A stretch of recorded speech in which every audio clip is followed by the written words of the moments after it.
आप सभी का स्वागत है आपके अपने YouTube channel super study tricks में। आज हम डिस्कस करने वाले हैं यूपी ट्रिपल एससी वीडियो 2022 री एग्ज़ाम के लिए प्रैक्टिस सेट नंबर 7। इससे पहले की वीडियो में हम 6 प्रैक्टिस सेट डिस्कस कर चुके हैं और हमने शामिल किए हैं घटना चक्र बुक के प्रैक्टिस सेट। तो अगर आपने अभी तक पिछली वीडियो नहीं देखी तो उन्हें ज़रूर देख लीजिए। आइए शुरू करते हैं हमारी आज की वीडियो। क्वेश्चन नंबर 1, भारत की प्रथम देश भाषा है, तो इसमें आपको बताना है कि भारत की प्रथम देश भाषा कौन सी है। तो गाइस इसका राइट आंसर हो जाएगा ऑप्शन नंबर डी, पाली भाषा। बात करें अगर हम पाली भाषा की, तो पाली भाषा को ही क्या कहा गया है, सबसे पुरानी प्राकृत भाषा। अगर बात करें सबसे पुरानी प्राकृत भाषा किसे कहा गया है, पाली भाषा को। भगवान बुद्ध ने जो अपने उपदेश दिए थे वो किस भाषा में दिए थे, पाली भाषा में। ये दो बात आपको याद रखनी है। नेक्स्ट क्वेश्चन देखते हैं। क्वेश्चन नंबर 2, निम्नलिखित में से अशुद्ध वर्तनी का चयन कीजिए।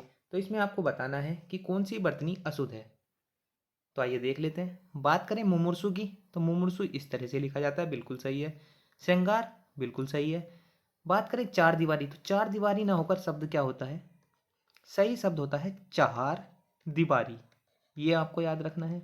तो गाइस इसका राइट आंसर हो जाएगा ऑप्शन नंबर सी, चार दीवारी। किस तरह से लिखा जाएगा ये आप देख लीजिए।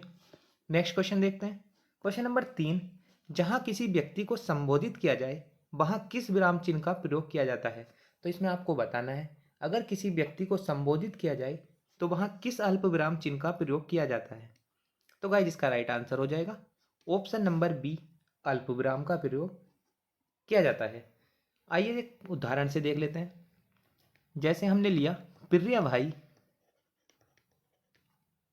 प्रिय भाई, यहां लगा दिया हमने अल्प विराम। मैं आपका आभारी हूं, मैं आपका आभारी हूं। तो आप वाक्य में देख सकते हैं संबोधन के समय हमने किसका प्रयोग किया है, अल्प विराम का। नेक्स्ट क्वेश्चन देखते हैं। क्वेश्चन नंबर 4, निम्नलिखित में से कौन सा दीर्घ स्वर नहीं है। तो इसमें आपको बताना है कौन सा दीर्घ स्वर नहीं है। तो गाइस इसका राइट आंसर हो जाएगा ऑप्शन नंबर बी, री। बात करें री की, तो री किस तरह का स्वर है, यह हो जाएगा ह्रस्व स्वर।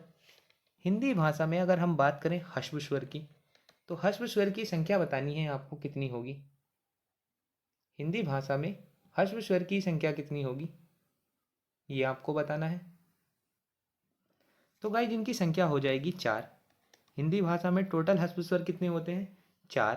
कौन कौन से हो जाएंगे, ए, ई, उ, ए, ई, उ और री।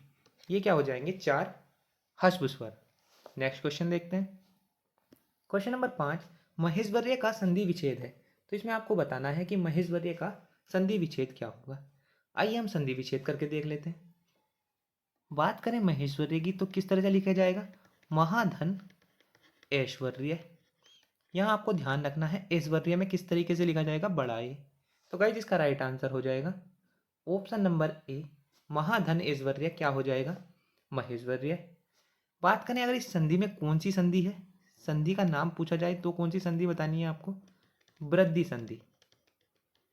नेक्स्ट क्वेश्चन देखते हैं। क्वेश्चन नंबर 6, महर्षि में कौन सी संधि है। तो इसमें आपको बताना है कि महर्षि शब्द में कौन सी संधि है। तो बात करें अगर महर्षि की, संधि विच्छेद क्या होगा, महाधन ऋषि। जब भी अ और री इन शब्दों का मेल होता है तो वहां कौन सी संधि होती है, गुण संधि। नेक्स्ट क्वेश्चन देखते हैं। क्वेश्चन नंबर 7, श वर्ण का उच्चारण स्थान है। तो इसमें आपको बताना है कि श वर्ण का उच्चारण स्थान क्या होगा। तो गाइस इसका राइट आंसर हो जाएगा ऑप्शन नंबर बी, मूर्धा। इसे हम ट्रिक के माध्यम से भी याद कर सकते हैं। आइए देखते हैं। आपको मैं पिछली वीडियो में भी बता चुका हूँ। ये 5 वर्ग आपको याद रखने हैं, कचट, तप। उसके बाद आपको याद रखना है कंठ, तालु, मूर्धा, दंत और ओष्ठ। अर्थ क्या हो जाएगा इस बात का, कै वर्ग कंठ से, पै वर्ग तालु से, टे वर्ग मूर्धा से, कै वर्ग कंठ से, चै वर्ग तालु से, टे वर्ग मूर्धा से, तै वर्ग दंत से, और पै वर्ग होता है ओष्ठ से। अब आपको याद कैसे रखने हैं? अगर बात करें हम तालु की, तो तालु में आपको एक ही शब्द याद रखना है, यस। ट्रिक यहाँ से स्टार्ट होती है, क्या शब्द याद रखना है? यस। मूर्धा में क्या याद रखना है आपको? रस। और दंत में आपको याद रखना है लस। यस, रस और लस, तीन शब्द याद रखने हैं आपको। इससे आप समझ सकते हैं। आइए देखते हैं। बात करें अगर यह और सह का उच्चारण किससे किया जाता है, तो च वर्ग में आ जाएगा ये भी। ये हो जाएंगे तालु से। बात करें रे और इस सह षटकोण वाले का उच्चारण किससे किया जाता है? मूर्धा से। और दंत की बात करें, ल और सह, इनका उच्चारण किससे किया जाता है? दंत से।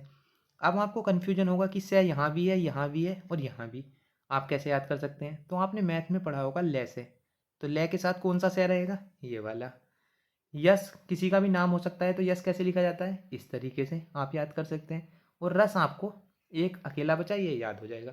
तो तीन शब्द याद रखने हैं, यस, रस और लस। कहाँ से शुरू करना है? तालु से। तालु, मूर्धा, दंत। नेक्स्ट क्वेश्चन देखते हैं। क्वेश्चन नंबर 8, निम्नलिखित में से कौन सी शुद्ध वर्तनी है? तो इसमें आपको बताना है कि कौन सी वर्तनी शुद्ध है। बात करें कालिदास की, तो बिल्कुल गलत लिखा है। कालिदास किस तरीके से लिखा जाएगा? इस तरह से लिखा जाएगा कालिदास। बात करें कैलाश की, तो कैलाश शब्द भी गलत लिखा है। कैलाश किस तरीके से लिखा जाएगा? इसमें बनेगा छोटा से, तो इस तरह से लिखा जाएगा। ये आपको याद रखना है। बात करें दधीची की, तो दधीची में क्या होगा? दधीची को देख लेते हैं एक बार। दधीची किस तरह से लिखा जाएगा? तो बात करें अगर हम दधीची की, तो दधीची लिखा जाएगा दै, धै पे बड़ी ई की मात्रा, शुरू में तो दीर्घ और बाद में लघु, तो दधीची इस तरह से लिखा जाएगा। तो गाइस इसका राइट आंसर कौन सा हो जाएगा? ऑप्शन नंबर डी, मूर्धन्य। नेक्स्ट क्वेश्चन देखते हैं। क्वेश्चन नंबर 9, आजकल प्रत्येक वस्तु में मिलावट पाई जाती है। इस वाक्य में आपको बताना है कि मिलावट शब्द किस प्रकार की संज्ञा है। तो गाइस इसका राइट आंसर हो जाएगा, मिलावट में कौन सी संज्ञा हो जाएगी? भाववाचक संज्ञा। तो संज्ञा का वह रूप जिसमें वस्तु के गुण या धर्म की दशा का बोध होता है, किसी की गुण या दशा का बोध होता है, वहां कौन सी संज्ञा होती है? भाववाचक संज्ञा। नेक्स्ट क्वेश्चन देखते हैं। क्वेश्चन नंबर 10, निम्नलिखित में से कौन सा पुल्लिंग शब्द नहीं है? तो इसमें आपको बताना है कौन सा पुल्लिंग शब्द नहीं है। इसे आप इंपॉर्टेंट मार्क करना। इसमें एक ऑप्शन दिया है दही। बात करें दही की, तो दही कैसा होता है? पुल्लिंग। दही कैसा होगा? पुल्लिंग। आप कहते हैं घर पर दही खाई, तो आज से आपको क्या कहना है? दही खाया। दही कैसा शब्द है? पुल्लिंग शब्द है। बात करें पानी की, पानी पिया, ये भी कैसा हो जाएगा? पुल्लिंग। मोती था, मोती था ऐसी तो बोला जाता है, तो मोती था कैसा हो जाएगा? पुल्लिंग शब्द। बात करें अगर बात की, उसने बात की, तो बात किस तरह का शब्द हो जाएगा? स्त्रीलिंग शब्द। तो इसका गाइस इसका राइट आंसर क्या हो जाएगा? ऑप्शन नंबर डी, बात। नेक्स्ट क्वेश्चन देखते हैं। क्वेश्चन नंबर 11, निम्नलिखित में से कौन सा शब्द पाठक शब्द का उचित बहुवचन होगा? तो इसमें आपको बताना है कि पाठक शब्द का उचित बहुवचन क्या होगा। तो बात करें अगर हम पाठक की, तो गाइस इसका राइट आंसर हो जाएगा ऑप्शन नंबर ए, पाठक गण। पाठक एक वचन के लिए, बहुवचन के लिए पाठक गण। नेक्स्ट क्वेश्चन देखते हैं। क्वेश्चन नंबर 12, निम्नलिखित में से कौन सा गुल्लर का फूल होना निम्नलिखित लोकांक्ति का सही अर्थ है? तो इसमें आपको बताना है लोकोक्ति का क्या अर्थ है, गुल्लर का फूल होना। तो गाइस आपको एक कमेंट बॉक्स में एक क्वेश्चन का आंसर देना है कि मुहावरे मुहावरे और लोकोक्ति में क्या अंतर है। इसका आंसर आपको कमेंट बॉक्स में बताना है। मुहावरे और लोकोक्ति में क्या अंतर है, ये आपको कमेंट बॉक्स में बताना है। बात करें गुल्लर का फूल होना, तो इसके लिए आपको बताना है क्या हो जाएगा सही अर्थ। तो गाइस इसका राइट आंसर हो जाएगा ऑप्शन नंबर सी, दुर्लभ वस्तु। गुल्लर का फूल बहुत दिनों में दिखाई देता है, इसी तरह से क्या हो जाएगा? कोई भी दुर्लभ वस्तु। नेक्स्ट क्वेश्चन देखते हैं। क्वेश्चन नंबर 13, लड़के ने पुस्तक पढ़ी है। लड़के ने पुस्तक पढ़ी है, इस वाक्य में वर्तमान काल का कौन सा रूप है? तो पढ़ी है, आ है, ई है, ए है, ये शब्द जब भी लास्ट में दिखाई दे, वहां कौन सा वर्तमान हो जाएगा? पूर्ण वर्तमान। तो लड़के ने पुस्तक पढ़ी है, यहाँ कौन सा वर्तमान काल है? पूर्ण वर्तमान। नेक्स्ट क्वेश्चन देखते हैं। क्वेश्चन नंबर 14, उसने नहाकर भोजन किया, इस वाक्य में प्रयुक्त नहाकर कौन सी क्रिया है? तो इसमें आपको बताना है कि नहाकर कौन सी क्रिया है। तो जब कर्ता एक क्रिया समाप्त करके किसी दूसरी क्रिया में जुड़ जाता है या संलग्न हो जाता है, तब वहां कौन सी क्रिया कहलाती है? पहली वाली क्रिया पूर्वकालिक क्रिया। तो नहाकर कैसा शब्द हो जाएगा? पूर्वकालिक क्रिया। एक बार दोबारा से सुन लीजिए आप। जब कर्ता एक क्रिया समाप्त करके उसी क्षण किसी दूसरी क्रिया में जुड़ जाता है, तब पहली क्रिया क्या कहलाती है? पूर्वकालिक क्रिया। तो नहाकर क्या हो जाएगा? पूर्वकालिक क्रिया। नेक्स्ट क्वेश्चन देखते हैं। क्वेश्चन नंबर 15, क्या वह नहीं आएगा इस वाक्य में क्या कौन सा निपात है? तो इसने आपको बता दिया है कि निपात क्या है, यहाँ क्या और क्या किस प्रकार का निपात है ये बताना है। सबसे पहले समझ लेते हैं निपात होता क्या है। वाक्य में कुछ शब्द ऐसे होते हैं जिनका प्रयोग किसी बात को जोड़ डालने के लिए किया जाता है, तो उन्हें कहते हैं हम निपात। जैसे हमने किसी वाक्य में लिख दिया वी, किसी में लिख दिया ही, तो ये सब क्या है? जोड़ डालने के लिए प्रयोग किए जाते हैं। तो गाइस इसका राइट आंसर बताना है आपको। क्या वह नहीं आएगा इस वाक्य में क्या कौन सा निपात है? तो क्या कौन सा निपात हो जाएगा? यहाँ प्रश्न पूछने का काम हो रहा है, तो कौन सा हो जाएगा? प्रश्न बोधक निपात। नेक्स्ट क्वेश्चन देखते हैं। क्वेश्चन नंबर 16, चूहा बिल से बाहर निकला। इसमें आपको बताना है कि कौन सा कारक है। तो गाइस इसका राइट आंसर हो जाएगा ऑप्शन नंबर सी, अपादान कारक। बात करें अगर अपादान कारक की, जब भी कोई चीज किसी से अलग हो, चूहा बिल से बाहर निकला इसका मतलब अलग हो गया। जब भी बात होगी अलगाव की, जब भी बात होगी किसी तुलना की, और जब भी बात होगी भय की, ये तीन शब्द आपको याद रखने हैं, अलगाव, तुलना और भय। जब भी इन तीनों में से किसी की भी बात होगी, वहां कौन सा कारक होगा? अपादान कारक। जब भी बात होगी किसी साधन की, साधन के लिए कौन सा कारक होगा? करण कारक। तो गाइस इसमें आपको क्या बताना था कि चूहा बिल से बाहर निकला, इसमें कौन सा कारक हो जाएगा? अपादान कारक। नेक्स्ट क्वेश्चन देखते हैं। क्वेश्चन नंबर 17, तद्भव शब्द बैल का तत्सम बताना है आपको कि बैल का तत्सम क्या होगा। याद करने वाला क्वेश्चन है। इसका आंसर क्या हो जाएगा? बलिवर्ध। तो बैल का तत्सम क्या हो जाएगा? बलिवर्ध। नेक्स्ट क्वेश्चन देखते हैं। क्वेश्चन नंबर 18, रोटी मत खाओ क्योंकि वह जली है। इस वाक्य में वह किस प्रकार का सर्वनाम है? तो हिंदी भाषा में सर्वनाम की बात करें तो टोटल कितने सर्वनाम? 6 सर्वनाम। सर्वनाम के भेद कितने? 6 सर्वनाम। रोटी मत खाओ क्योंकि वह जली है, इसमें आपको बताना है वह।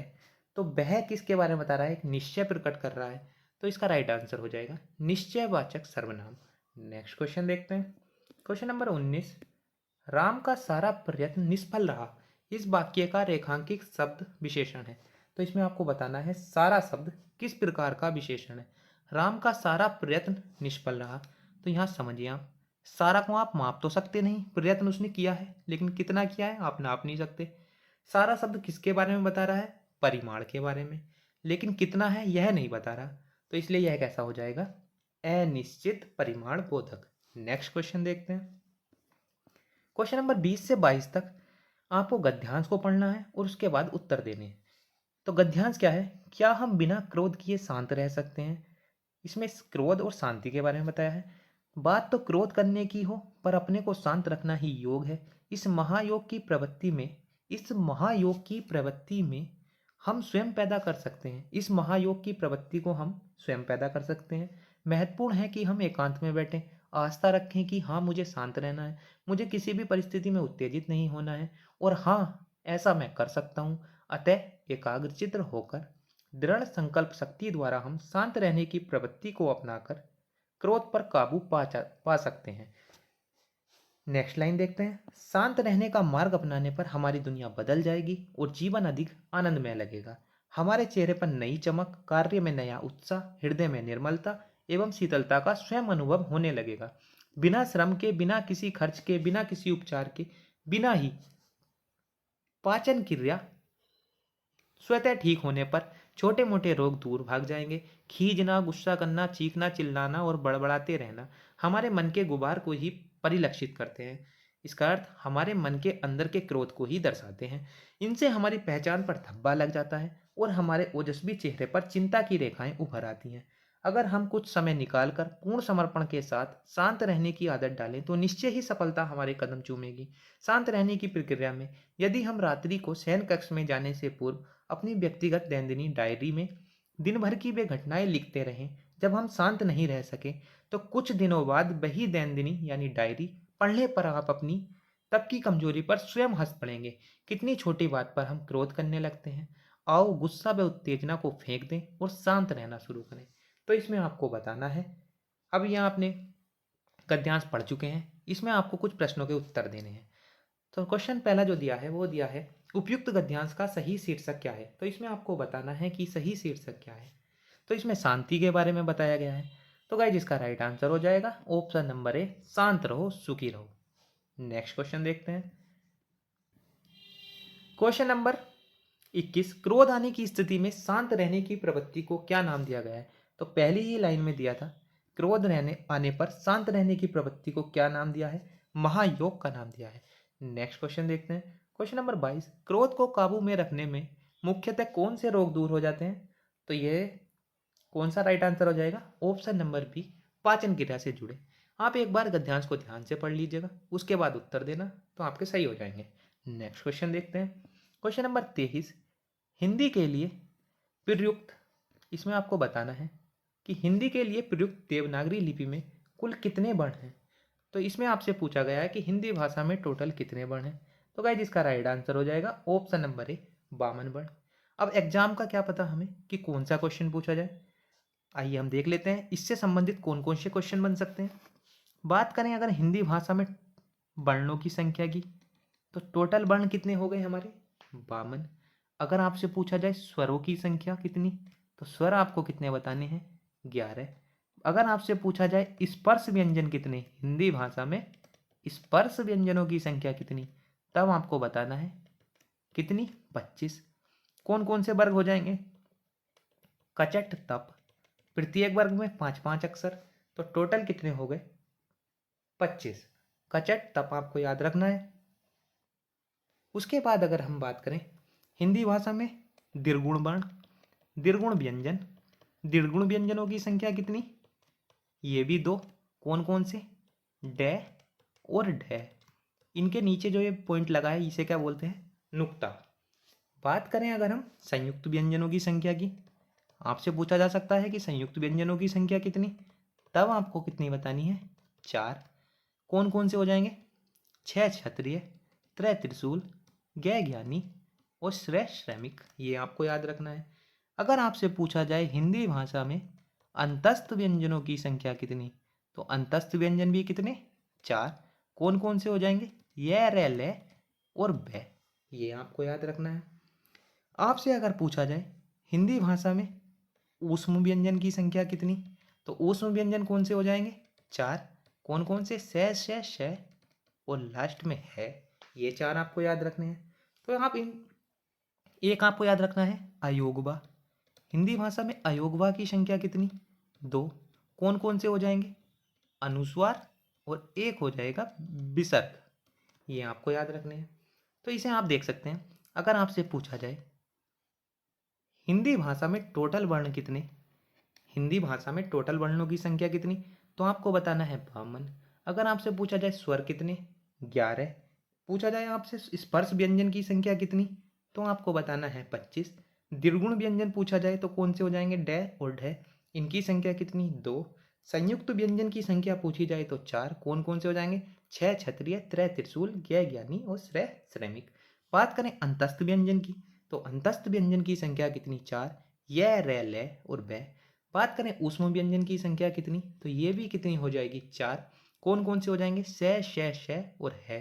बात करें अयोगभा की, तो हिंदी भाषा में अयोगभा कितने, एक तो हो जाएगा अनुस्वार और एक हो जाएगा विसर्ग। तो गाइस इसमें से आपको एक क्वेश्चन आपके एग्जाम में जरूर मिलेगा, इसे आप ध्यान से देख लीजिएगा। नेक्स्ट क्वेश्चन देखते हैं। क्वेश्चन नंबर 24, धूप में चला नहीं जाता इस वाक्य में वाच्य का कौन सा रूप है। तो इसमें आपको बताना है कौन सा वाच्य है। तो पिछले प्रैक्टिस सेट में भी डिस्कस कर चुके हैं, जब भी किसी वाक्य में भाव का प्रकट हो, भाव प्रकट हो, तब वहाँ कौन सा वाच्य होगा, भाव वाच्य। आप वाक्य को पढ़कर उसको बोलकर पता लगा सकते हैं कि उसमें कौन सा वाच्य है। जैसे धूप में चला नहीं जाता, अब मुझसे खाया नहीं जाता, अब मुझसे पिया नहीं जाता। तो इसमें क्या है, एक भाव प्रकट हो रहा है। जब भी ऐसे शब्द दिखाई दें, मुझसे चला नहीं जाता, मुझसे खाया नहीं जाता, मुझसे पिया नहीं जाता। तो इन शब्दों में कौन सा वाच्य हो जाएगा?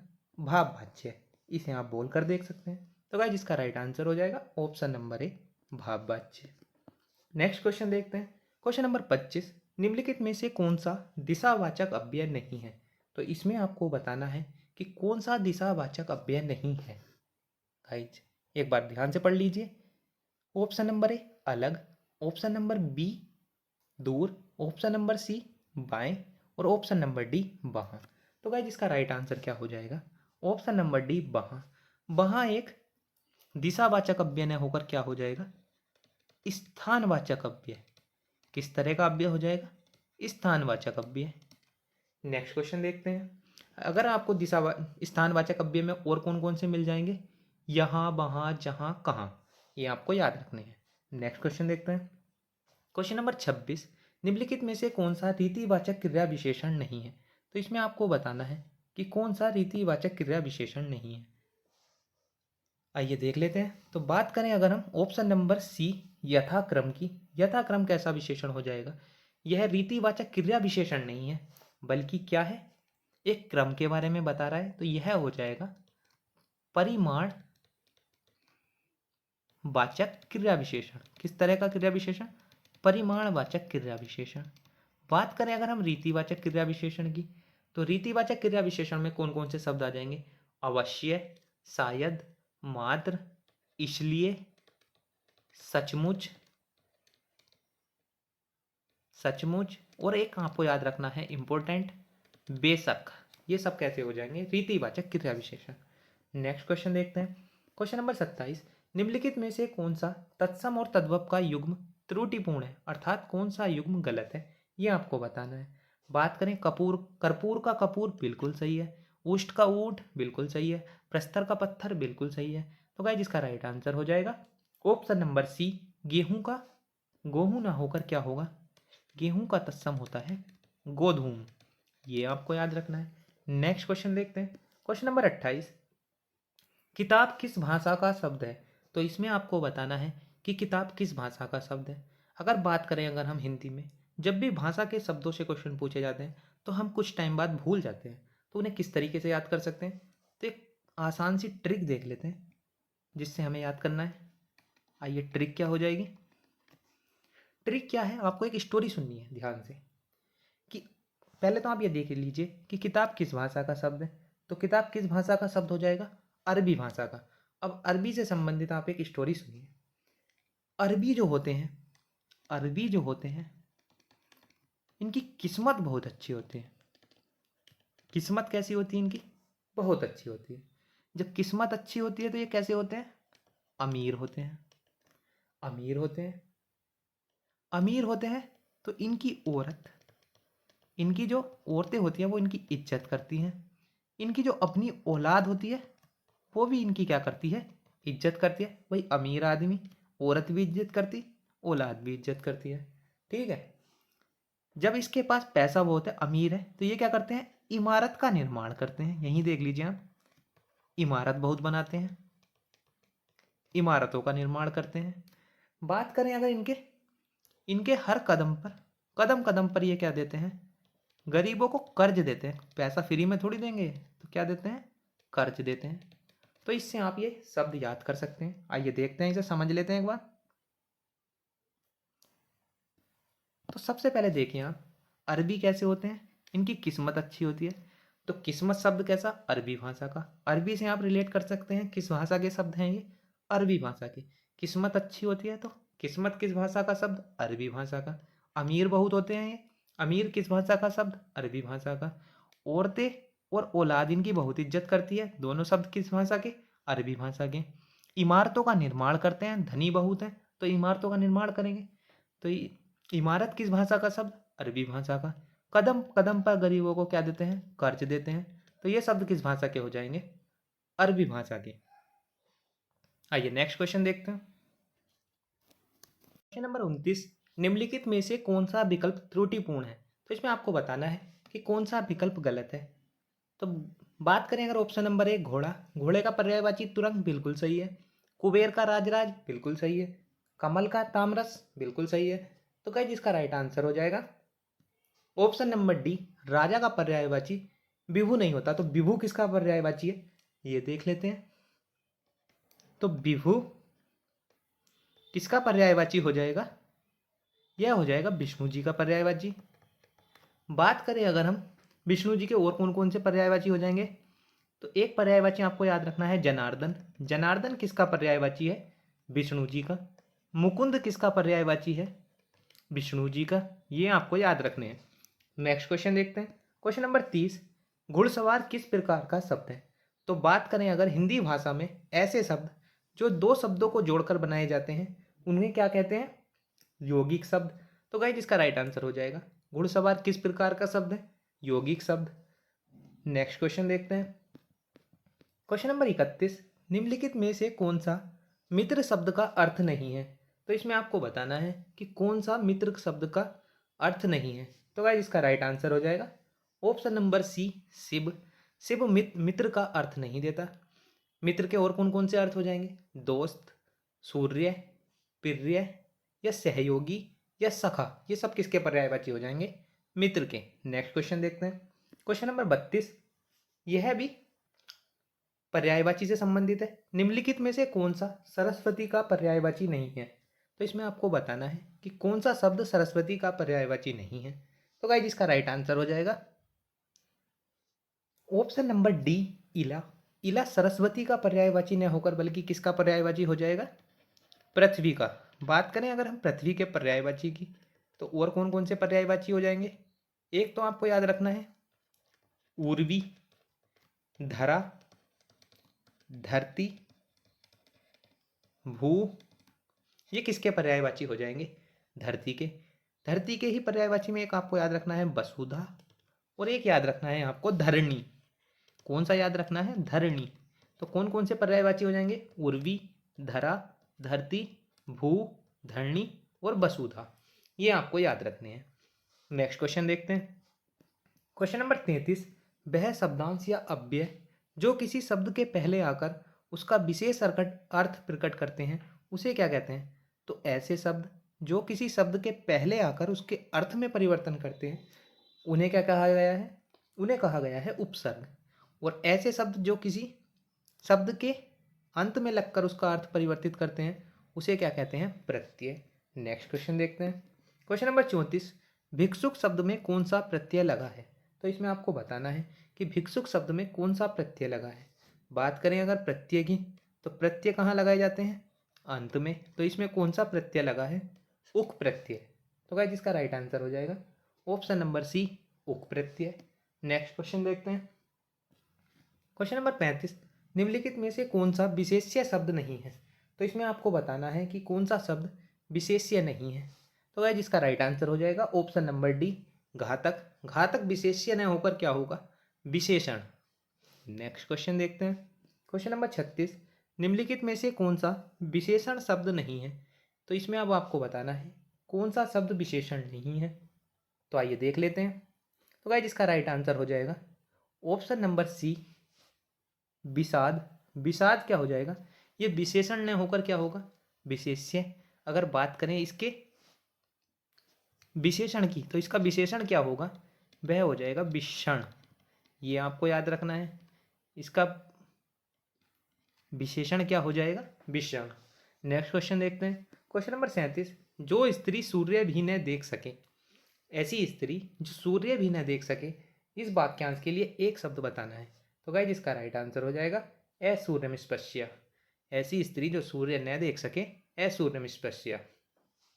नेक्स्ट क्वेश्चन देखते हैं। क्वेश्चन नंबर 38, अमर्ष क्या है। तो इसमें आपको बताना है अमर्ष क्या है।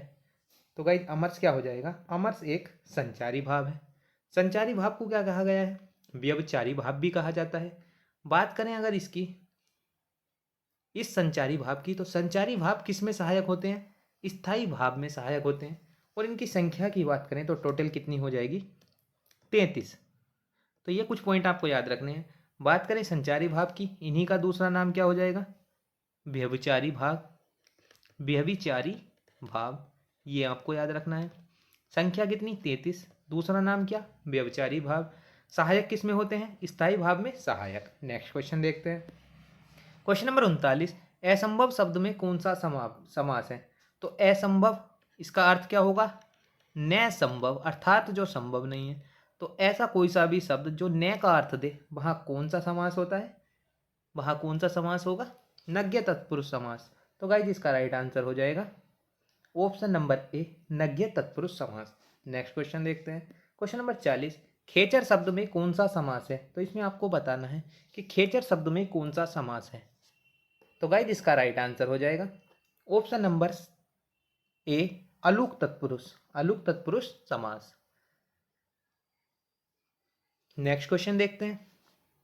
क्वेश्चन नंबर 41, निम्नलिखित में से कौन सा सर्वनाम पदबंध है? तो इसमें आपको बताना है सर्वनाम पदबंध कौन सा है। देव का मारा बह, तो क्या आ गया? बह। तो इसमें कौन सा पदबंध हो गया? सर्वनाम पदबंध। बात करें जाता रहता था, तो यहाँ जाने की बात हो रही है, तो यहाँ कौन सा पदबंध हो जाएगा? ये भी हमें पता होना चाहिए। जाता रहता था, इसमें कौन सा पदबंध हो जाएगा? क्रिया पदबंध। ये आपको याद रखना है, क्रिया पदबंध। बात करें काम में लगा हुआ, काम में लगा हुआ में क्या हो जाएगा? काम की विशेषता बता रहा है, तो विशेषण पदबंध। यह आपको याद रखना है। और पहले से बहुत धीरे, इसमें क्या है? जब भी धीरे धीरे शब्द दिखाई दे इस तरह का, तो यहाँ हो जाएगा क्रिया विशेषण पदबंध। ऑप्शन डी में क्या हो जाएगा? क्रिया विशेषण पदबंध। ये आपको याद रखना है। नेक्स्ट क्वेश्चन देखते हैं। 42, इसमें आपको कुछ वाक्य दिए हुए हैं जिसे आपको अरेंज करना है। आइए देख लेते हैं किस तरह से करना है। तो सबसे पहले दिया है सामाजिक जीवन में, इसे आपको अरेंज करना है। सबसे पहले क्या हो जाएगा? क्रोध की जरूरत बराबर पड़ती है। यदि क्रोध न हो तो, यदि क्रोध न हो तो मनुष्य दूसरों के द्वारा पहुंचाए जाने वाले बहुत से कष्टों की चिर निवृत्ति का उपाय ही न कर सके। तो इस तरह से आपको अरेंज करना है। तो गाइस इसका राइट आंसर हो जाएगा option number B. Next question देखते हैं। क्वेश्चन नंबर 43, गांधी जी का राम राज्य का स्वप्न आज तक नहीं हुआ है। तो इसमें आपको उपयुक्त शब्द फिल करना है कि कौन सा उपयुक्त शब्द आ जाएगा। तो गाइस इसका राइट आंसर हो जाएगा साकार। गांधी जी का राम राज्य का स्वप्न आज तक साकार नहीं हुआ है। नेक्स्ट क्वेश्चन देखते हैं। क्वेश्चन नंबर 44, निम्नलिखित में से कौन सा वाक्य शुद्ध है? तो इसमें आपको शुद्ध वाक्य बताना है। आज घोड़ा दौड़ होगी, तो ये गलत हो जाएगा। घोड़ा दौड़ की जगह क्या होना चाहिए? घुड़दौड़। तो ये गलत हो जाएगा। गणित कठोर विषय है, कठोर शब्द गलत है। कठोर की जगह क्या होना चाहिए? कठिन विषय। बात करें बाण शस्त्र और बंदूक अस्त्र, ये भी गलत हो जाएगा। बाण तो क्या होता है? अस्त्र। जो फेंक कर चलाए जाए वो तो अस्त्र, और बंदूक जो हाथ में रख कर चलाए जाए वह है शस्त्र। तो ये भी गलत हो जाएगा। तो गाइस इसका राइट आंसर हो जाएगा ऑप्शन नंबर डी, गरीबों के लिए निशुल्क शिक्षा की व्यवस्था है। बिल्कुल सही है। नेक्स्ट क्वेश्चन देखते हैं। क्वेश्चन नंबर 45, निम्नलिखित वाक्य के अशुद्ध भाग का चयन कीजिए और यदि कोई त्रुटि न हो तो ऑप्शन डी चिन्हित कीजिए। तो मुझे कल 2 किलो लीची खरीदने हैं। तो लीची कैसा शब्द है? स्त्रीलिंग शब्द। तो यहाँ होना चाहिए लीची खरीदनी है। नेक्स्ट क्वेश्चन देखते हैं। क्वेश्चन नंबर 46, आपने बुलाया होता तो हम अवश्य जाते, अर्थ के आधार पर यह किस प्रकार का वाक्य है? तो इसमें क्या है? एक संकेत सा दिया हुआ है, आपने बुलाया होता तो हम अवश्य जाते। तो गाइस इसका राइट आंसर हो जाएगा ऑप्शन नंबर बी, संकेत वाचक वाक्य है। नेक्स्ट क्वेश्चन देखते हैं। क्वेश्चन नंबर 47, निम्नलिखित में से कौन सा विलोम शब्द युग्म त्रुटिपूर्ण है? तो इसमें आपको बताना है कि कौन सा विलोम शब्द गलत है। आविर्भाव का तिरोभाव बिल्कुल सही है। जागरण का निद्रा बिल्कुल सही है। विधवा का सदवा बिल्कुल सही है। तो गाइस इसका राइट आंसर हो जाएगा ऑप्शन नंबर बी, एकत्र का विस्तार। एकत्र का विस्तार न होकर क्या होना चाहिए? यह आपको बताना है कि एकत्र का विस्तार न होकर क्या होगा? इसका होगा विकीर्ण। एकत्र मतलब एक जगह और विकीर्ण मतलब फैला हुआ। नेक्स्ट क्वेश्चन देखते हैं। क्वेश्चन नंबर 48, नस्वर का सही विलोम शब्द है। तो इसमें आपको बताना है कि नस्वर का सही विलोम शब्द क्या होगा। नस्वर जो समाप्त होने वाला हो और शाश्वत जो हमेशा रहे। तो गाइस इसका राइट आंसर हो जाएगा option number C. Question number 49, यद्यपि वह पंडित है फिर भी वह अटी है को संयुक्त वाक्य में परिवर्तित करने पर सही उत्तर होगा। तो संयुक्त वाक्य की कुछ पहचान, अगर किसी वाक्य में किंतु परंतु, किंतु परंतु इस तरह के शब्द दिखाई दें तो वहां कौन सा वाक्य होगा? संयुक्त वाक्य। तो गाइस इसका राइट आंसर हो जाएगा वह पंडित है किंतु हठी है। ऑप्शन नंबर ए, ये संयुक्त वाक्य हो जाएगा। तो लास्ट क्वेश्चन देखते हैं। क्वेश्चन नंबर 50, महादेवी वर्मा को किस पुस्तक पर ज्ञानपीठ पुरस्कार मिला? तो गाइस इसका राइट आंसर हो जाएगा ऑप्शन नंबर ए, यामा पुस्तक पर। ये सारी पुस्तकें किसकी हैं? महादेवी वर्मा की। रश्मि, निहार, नीरजा सब किसकी पुस्तक हो जाएंगी? महादेवी वर्मा की। इन्हें ज्ञानपीठ पुरस्कार किस पर मिला? यामा पर। तो गाइज कैसी लगी हमारी वीडियो हमें कमेंट बॉक्स में ज़रूर बताइएगा, और वीडियो अच्छी लगी हो तो वीडियो को लाइक और चैनल को सब्सक्राइब करना मत भूलना। Thank you friends.